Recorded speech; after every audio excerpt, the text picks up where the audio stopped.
La estrella. Hay 3000 años luz hasta el Vaticano. En otro tiempo, creía que el espacio no podía alterar la fe, y lo creía al igual que consideraba fuera de duda el que los cielos cantaran la gloria de la obra de Dios. A la sazón he visto esa obra, y mi fe se encuentra considerablemente minada.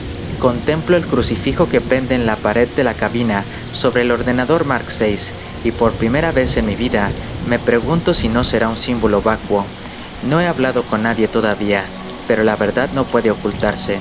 Los datos existen para que alguien los observe, registrados como están, en millas incontables de cinta magnética y miles de fotografías que llevamos de regreso a la Tierra. Otros científicos las interpretarán tan fácilmente como yo, más fácilmente sin duda. No soy quien para simular la manipulación de la verdad que tan pésimo prestigio proporcionó a mi orden en los días pasados. La tripulación está ya bastante deprimida. Me pregunto cómo se tomarán esta última ironía.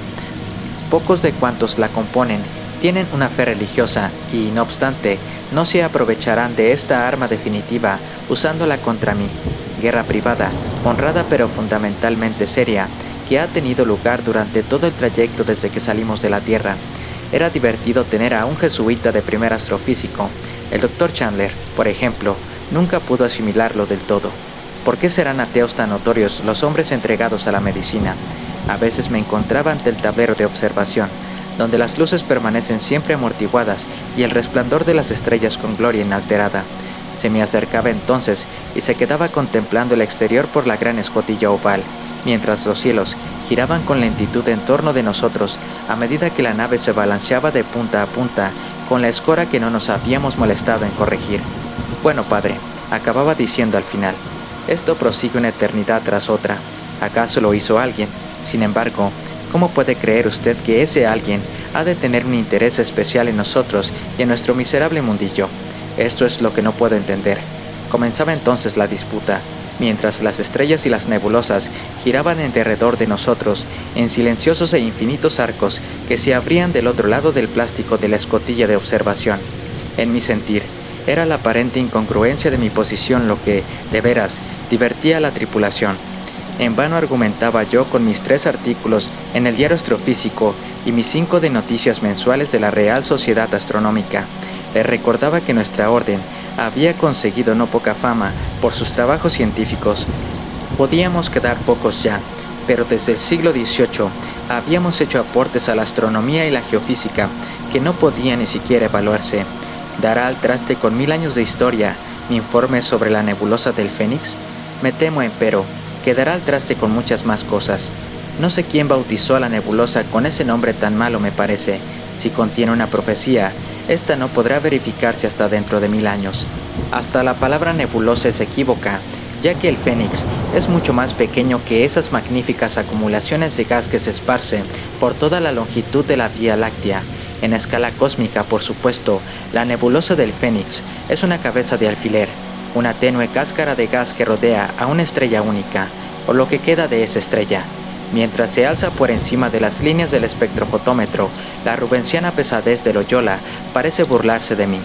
¿Qué habrías hecho tú, padre, con este conocimiento que me ha sobrevenido, tan alejado del pequeño mundo que era todo el universo que tú conociste? ¿Habría triunfado tu fe en la prueba, como la mía ha fallado ante ella? Miras en la distancia, padre, pero por mi parte he ido más allá de lo que pudieras haber imaginado cuando fundaste nuestra orden hace 2000 años. Ninguna otra nave investigadora ha ido tan lejos de la Tierra. Nos encontramos en las mismísimas fronteras del universo explorado. Nos propusimos alcanzar la nebulosa del Fénix, lo conseguimos y regresamos con el conocimiento sobre nuestros hombros. Desearía liberar mis hombros de esa carga, pero en vano te invoco a través de los siglos y los años luz que se alzan entre nosotros. Las palabras son transparentes en tu libro de reglas, Ad Majorem Dei Gloria, dice el mensaje, pero se trata de un mensaje en que ya no puedo creer. ¿Habrías seguido creyendo tú de haber visto lo que hemos encontrado? Por supuesto, sabíamos lo que era la nebulosa del Fénix. Todos los años, solo en nuestra galaxia, explotaban más de 100 estrellas, aumentando durante horas o días su fulgor, en miles de veces antes de sumergirse en la muerte y la negrura. Son las novas ordinarias, las consabidas catástrofes del universo. He registrado los espectrogramas y curvas de luz de docenas de ellas desde que comencé a trabajar en el observatorio lunar. pero 3 o 4 veces cada 1000 años tiene lugar algo distinto, junto a lo que hasta una nova palidece con total insignificancia. Cuando una estrella se convierte en supernova, puede, durante un breve instante, apagar el brillo de todos los soles de la galaxia. Los astrónomos chinos detectaron una en 1054, sin saber qué fenómeno fue.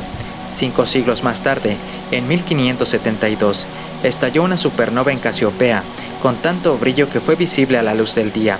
En los 1000 años transcurridos desde esa fecha, han tenido lugar 3 explosiones más.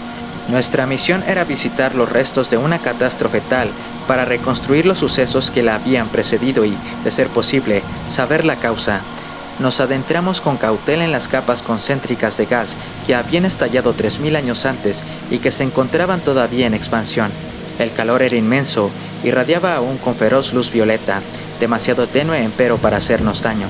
Cuando la estrella explotó, sus estratos exteriores irrumpieron hacia arriba con velocidad tal que habían salido por completo de su campo de gravitación. Hoy forman un caparazón hueco tan grande que puede abarcar 1000 sistemas solares, rodeando lo que brilla y arde en su centro, y que no es sino el objeto fantástico que es ahora la estrella, una masa blanca, más pequeña que la Tierra, pero con un peso 1.000.000 de veces mayor. Las capas de gas brillante nos rodeaban y desvanecían la noche normal de los espacios interestelares. Volamos en el interior de una bomba cósmica que había detonado milenios atrás y cuyos fragmentos incandescentes eran todavía metralla. La inmensa escala de la explosión y el hecho de que su onda expansiva hubiera alcanzado ya un volumen de espacio de muchos billones de millas despojaba la escena de todo movimiento perceptible. Un ojo desnudo tardaría décadas antes de captar un movimiento en las torturadas espirales de gas. Sin embargo, la sensación del estallido lo dominaba todo. Habíamos comprobado nuestra dirección primaria horas antes y nos encaminábamos despacio hacia la pequeña estrella que teníamos al frente. Había sido un sol como el nuestro en otro tiempo, pero había despilfarrado en pocas horas la energía que habría mantenido su brillo durante 1.000.000 de años. A la sazón se encontraba como un tacaño desplumado que escatimara sus recursos en un intento de reparar su pródiga juventud. Seriamente, nadie esperaba encontrar planetas. Si alguno hubo antes de la explosión, se habría convertido en ráfagas de vapor y su sustancia se habría confundido con la estructura de la estrella misma. Pese a todo, investigamos rutinariamente, como siempre que nos aproximábamos a un sol desconocido, y dimos con un mundo diminuto que daba vueltas en torno de la estrella a una distancia inmensa. Tenía que haberse tratado del Plutón de aquel desvanecido sistema solar, dando vueltas en las fronteras de la noche, demasiado lejos del Sol central para haber conocido la vida. Su distancia misma lo había salvado del destino que sin duda habían seguido todos sus compañeros. Los fuegos de la explosión habían afectado su capa rocosa y quemado la costra de gas helado que en sus días lo habría cubierto. Aterrizamos y encontramos la bóveda. Sus constructores hicieron seguramente lo mismo que habríamos hecho nosotros. La señal monolítica que se erguía sobre la entrada era a la sazón una masa fundida, pero desde que tomamos las primeras fotografías desde lejos, supimos que aquello había sido obra de la inteligencia. Poco después, detectamos la capa de radioactividad que había quedado enterrada en la roca. Aun cuando el pilón que descollaba sobre la bóveda hubiera sido destruido, esta capa habría permanecido inmóvil, pero como faro eterno que llamaba a las estrellas. Nuestra nave descendió hacia aquel gigantesco ojo de buey, como una flecha corre hacia la diana.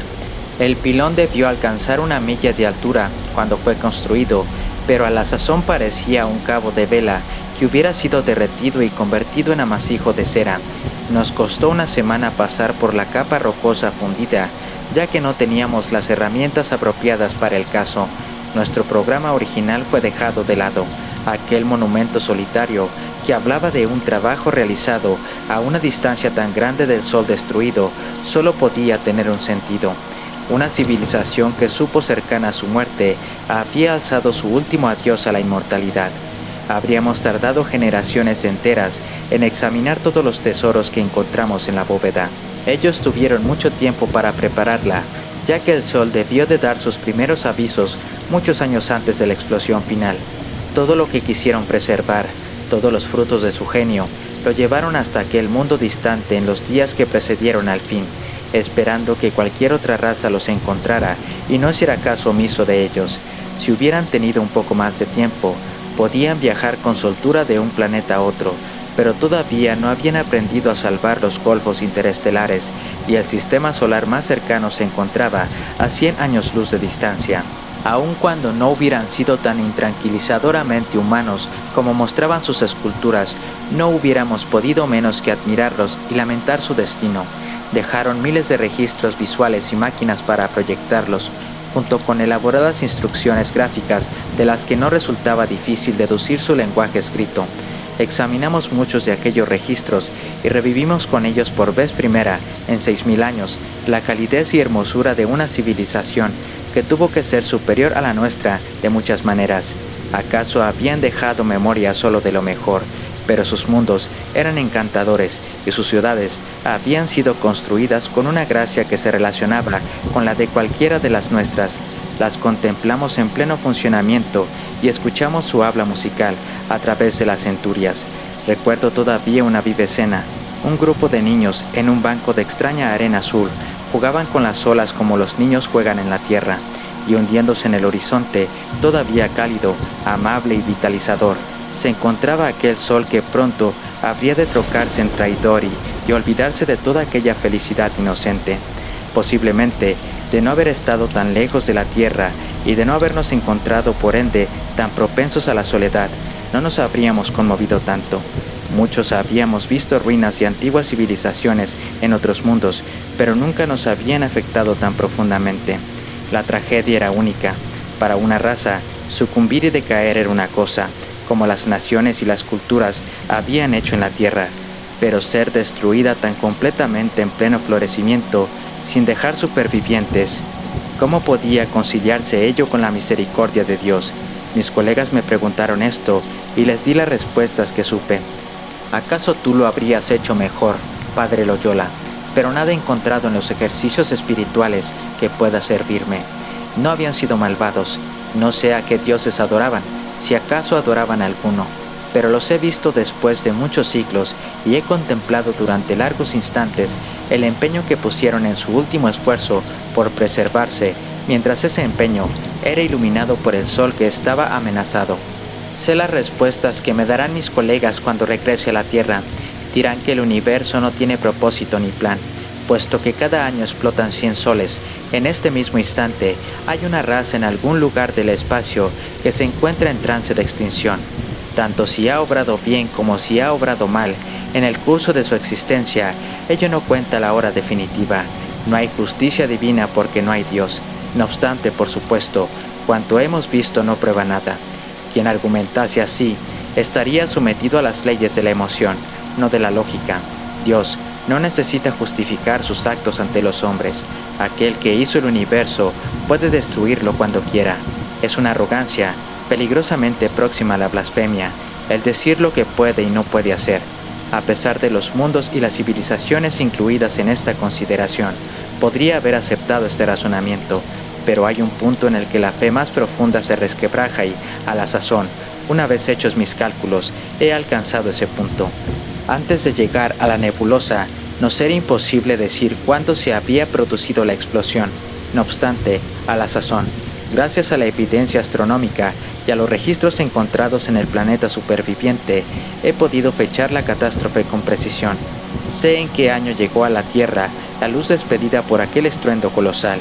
Sé con qué brillantez lució en los cielos terrestres la supernova cuyo cadáver relampagueaba mortecinamente tras nuestra nave. Sé también lo que ocasionó un resplandor a poca altura antes del alba, brillando como un faro en el oriente. Razonablemente, no puede haber dudas. El viejo misterio está resuelto por fin.